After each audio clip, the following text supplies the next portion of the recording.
So guys, welcome to our channel once again. In today's video on our JAMB Government exam revision series, we have here these two JAMB repeated questions to answer on the topic arms of government. So guys, this video will be about separation of powers. So in short, stay till the end of this video.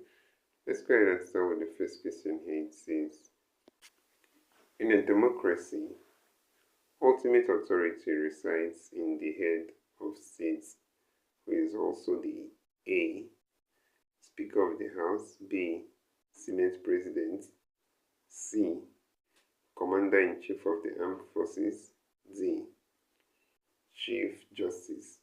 So guys, the answer to this question is option C here. That's the Commander-in-Chief of the Armed Forces. So that's it for this question. Let's head on to the next and last question for this video, guys. So here is question number 2 of 2. It says, the separation of judicial, legislative, and executive functions is designed to A, promote freedom, B, prevent tyranny, C, prevent anarchy, D, promote peace. So guys, the answer to this question is option B here. That's to prevent tyranny. And that's it for this question.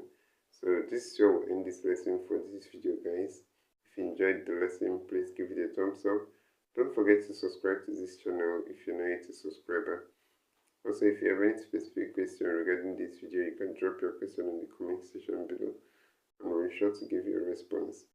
So finally, guys, we want to encourage you to join our YouTube channel community where we'll post major updates on JAMB examinations. You can join this channel community by hitting the join button below, and we'll see you right there. Thank you once again for watching this video, and see you on the next one.